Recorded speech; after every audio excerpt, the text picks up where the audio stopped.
Hey, it's Sunday, June 2nd, 2019, and this is the Pro and Con Show with your host, as it says on the graphic, Michael James Ott. Welcome to the show. Um, so, again, beginning of every show, again, apologize to people who watch one after another of these, but the intent is to encourage dialogue and to help us, sort the wheat from the chaff, get the bias and opinion out of what we're doing and hopefully help us all work together to run this great country of ours. So today, normally look through the news and that kind of thing, but today I'd rather talk about the Constitution and the Bill of Rights and just a little bit of the miracle of this. And so actually, my interest in the history behind the Constitution has gone back a long way. And I remember, it was probably 20 or 30 years ago now, I read this book, and here's the cover of it. It's called Miracle at Philadelphia. And it's written by Catherine Drinker Bowen. And it's the history of what happened in the convention where the Constitution was written. So there's a brief description here. The stormy, dramatic session that produced the most enduring of political documents, the Constitution of the United States.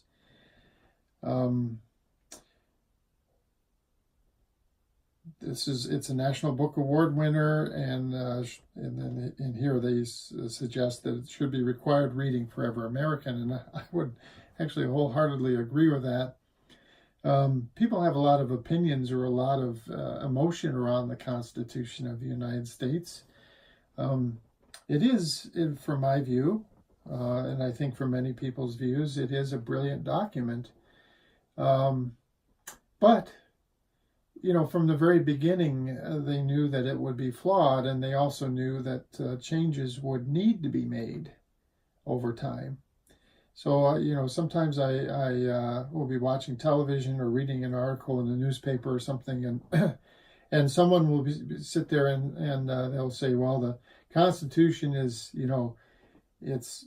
it's inflexible. It should not be changed. And no, that is not the intent. The Constitution itself is really, it's an experiment. So there was, it says here, there's a brief summary again. So there were 55 men attended, and in spite of the heat, in spite of the clashing interests of the big states versus the small states, the slave states versus the anti-slave states, in the tension and anxiety that mounted week after week, they wrote out a working plan of government and they put their signatures to it.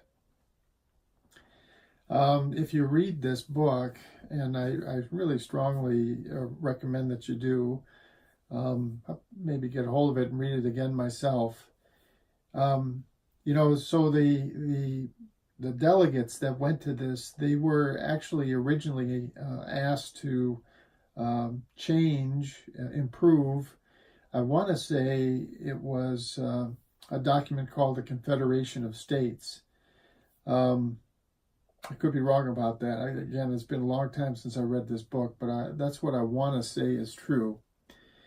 And so they got together, and there was, like I say, the delegates, a handful of delegates from the different colonies back in the day, and they all came together in Philadelphia to talk about improving this original document. And that's why they were sent there. And what happened is that during the course of the discussion over the first day or two, if my memory serves me correctly, the vast majority of the delegates came to the conclusion that there was really no fixing this, that in order to do the right thing for the people of the country, they would basically have to throw out this pre-existing document and start anew. And actually in the book, they talk about some number, and there was a significant number of delegates left the conference at that time, the convention at that time. They left. They were very concerned that they would be considered treasonous, because they were now being asked to participate in something that they weren't sent there by their caucuses to work on. Some of them later returned, but some number of them stayed away for the entire remainder of the convention, because they were convinced that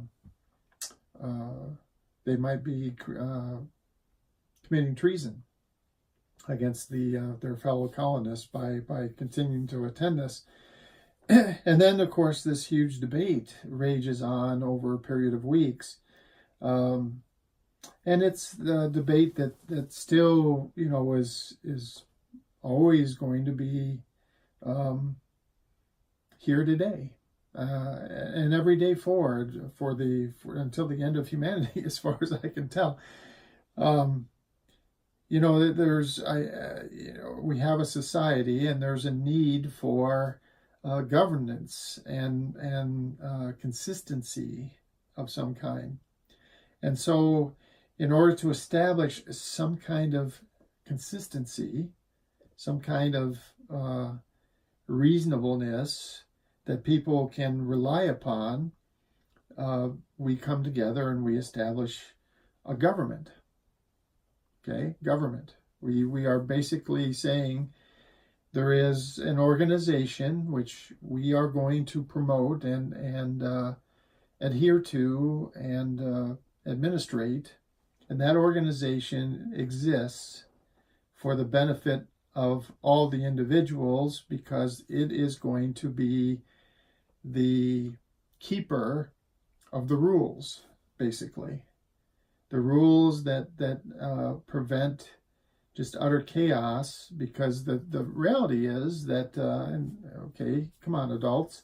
The reality is, what is in my best interest, well, it can be fine, but then if it starts impeding on the best interests of my neighbors or my friends or my enemies or whatever, the people around the country, well, if I am given total power to do whatever I want, then it's going to end up being a very bad day for everyone around me, because of that problem of balancing the rights of the individual versus this need to have a social network that is acceptable to all the individuals that are part of it.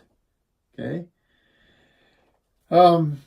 And so back in the day, there were Federalists and Anti-Federalists, and the Federalists generally believed that, the central government should be quite strong, and the Anti-Federalists thought that the central government should be relatively weak. And there was more around, they're concerned about individual rights, and the Federalists are concerned about keeping reason and order and away, the opposite of chaos. Okay, and there we are. And so this debate rages on, and they end up writing the Constitution. And then shortly thereafter, as if I've read the history correctly, the Constitution is out there being ratified, but the states don't want it. Because there's not enough specification, in fact, there's none in regard to a lot of the issues for individuals. So the Bill of Rights, the first 10 amendments, is actually proposed as 12, and only 10 of them got ratified, but 10 amendments were added almost immediately to the original Constitution of the United States. It was amended, it was changed by the people. Okay, this is the normal course of events. The other interesting things in this is the raging debate over a lot of things things have changed over time for the better, in my personal opinion, for the greater good for sure. But back in the day, people of color were not considered human. That's crazy. Although unfortunately some number of you still probably believe that, but it's a horrific belief, and it is my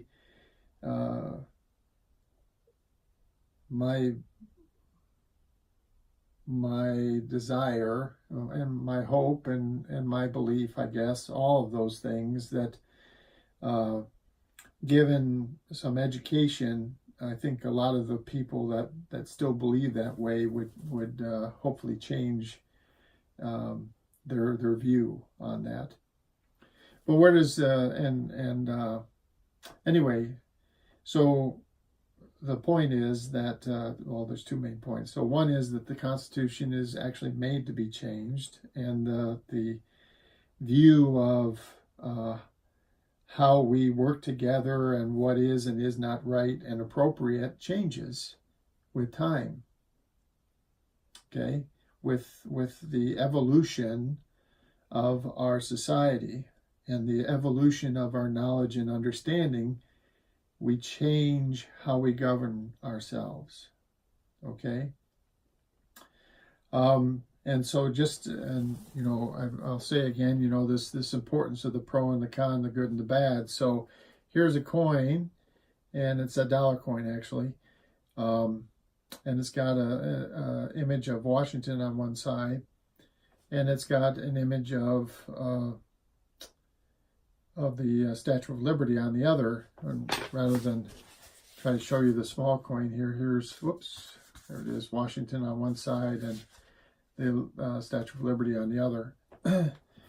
But the point is that given where you were born and your genetics and where you're raised and so on and so forth, on and on and on, and all the way up through your history to today, you look at this coin and you sit where you sit and you say, oh, I see an image of Washington. And I have been raised, in the genetics that I received from my parents and the forebears before them, and the history and all of the schooling and everything and blah, blah, blah. And now Hudson, Wisconsin, right here today, this moment in time, Sunday, June 2nd, and I see the coin and I see an image of the Statue of Liberty. Okay? And so you can say, well, you're an idiot, Mr. Ott, because I see this coin and I see an image of George Washington, and I can call you an idiot and say, what are you thinking, viewer out there, whoever you are? What are you thinking? It's the Statue of Liberty. But the truth is, the coin is more complex than one side. The coin has multiple sides, and they all make up the truth of the coin. The sides and the edges all combine to make the truth of the coin. And the same thing is true of the issues that our society, wrestles with every day. So we still talk about, the federal government versus state government, and the rights of individuals versus the rights of society, and the rights, of to life. So we talk about the death penalty kinds of things. We talk about abortion and birth control kinds of things, and the list just goes on and on and on and on and on. The point being that the issues are complex, but they're not beyond us to understand each other's views, to understand each other's positions, and understand in the end that the law belongs to all of us. The law belongs to all of us. And so whether you see that coin and you see George Washington, or you see the coin and you see the Statue of Liberty, it's the same coin.